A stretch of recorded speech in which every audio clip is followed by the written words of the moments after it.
समय के साथ साथ राजा कृष्णदेव राय की माता बहुत वृद्ध हो गई थीं। एक बार वह बहुत बीमार पड़ी डीडीएच गई। उन्हें लगा कि अब वे शीघ्र ही मर जाएंगी, इसलिए जीवन के अंतिम दिनों में वे आम दान करना चाहती थीं। सो उन्होंने राजा से ब्राह्मणों को आमों को दान करने की इच्छा प्रकट की। वह समझती थी कि इस प्रकार दान करने से उन्हें स्वर्ग की प्राप्ति होगी। सो कुछ दिनों बाद राजा की माता अपनी अंतिम इच्छा की पूर्ति किए बिना ही मृत्यु को प्राप्त हो गईं। उनकी मृत्यु के बाद राजा ने सभी विद्वान ब्राह्मणों को बुलाया और अपनी मां की अंतिम अपूर्ण इच्छा के बारे में बताया। कुछ देर तक चुप रहने के पश्चात ब्राह्मण बोले, यह तो बहुत ही बुरा हुआ महाराज। अंतिम इच्छा के पूरा न होने की दशा में तो उन्हें मुक्ति ही नहीं मिल सकती। वे प्रेत योनि में भटकती रहेंगी। महाराज, आपको उनकी आत्मा की शांति का उपाय करना चाहिए। तब महाराज ने उनसे अपनी माता की अंतिम इच्छा की पूर्ति का उपाय पूछा। ब्राह्मण बोले, उनकी आत्मा की शांति के लिए आपको उनकी पुण्यतिथि पर सोने के आमों का दान करना पड़ेगा। अतः राजा ने मौ की पुण्यतिथि पर कुछ ब्राह्मणों को भोजन के लिए बुलाया और प्रत्येक को सोने से बने आम दान में दिए। जब तेनालीराम को यह पता चला तो वह तुरंत समझ गया कि ब्राह्मण लोग राजा की सरलता तथा भोलेपन का उठा रहे हैं। सो उसने उन ब्राह्मणों को पाठ पढ़ाने की एक योजना बनाई। अगले दिन तेनालीराम ने ब्राह्मणों को निमंत्रण पत्र भेजा। उसमें लिखा था कि तेनालीराम भी अपनी माता की पुण्यतिथि पर दान करना चाहता है, क्योंकि वह भी अपनी एक अधूरी इच्छा लेकर मरी थी।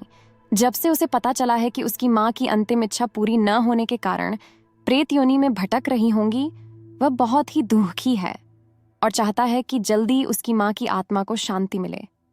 ब्राह्मणों ने सोचा कि तेनालीराम के घर से भी बहुत अधिक दान मिलेगा, क्योंकि वह शाही विदूषक है। सभी ब्राह्मण निश्चित दिन तेनालीराम के घर पहुंच गए।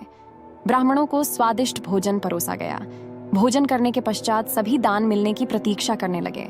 तभी उन्होंने देखा कि तेनालीराम लोहे के सलाखों को आग में गर्म कर रहा है। पूछने पर तेनालीराम बोला, मेरी माँ फोड़ों के दर्द से परेशान थीं। मृत्यु के समय उन्हें बहुत तेज दर्द हो रहा था। इससे पहले कि मैं गर्म सलाखों से उनकी सिकाई करता, वह मर चुकी थीं। अब उनकी आत्मा की शांति के लिए मुझे आपके साथ वैसा ही करना पड़ेगा जैसी कि उनकी अंतिम इच्छा थी। यह सुनकर ब्राह्मण बौखला गए। वे वहां से तुरंत चले जाना चाहते थे। वे गुस्से में तेनालीराम से बोले कि हमें गर्म सलाखों से दागने पर तुम्हारी मौ की आत्मा को शांति मिलेगी।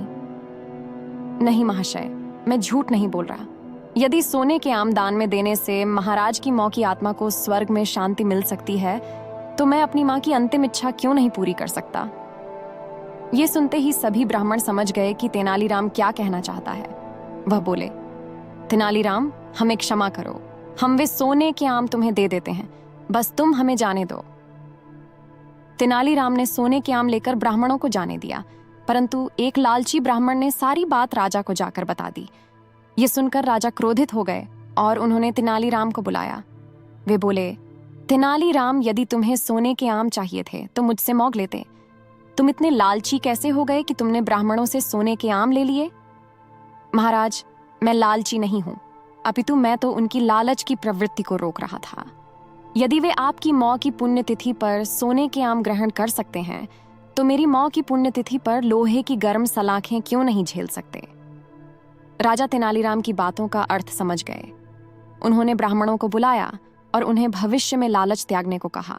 ऐसी मजेदार कहानियों के लिए सब्सक्राइब करें और बेल आइकॉन प्रेस करें।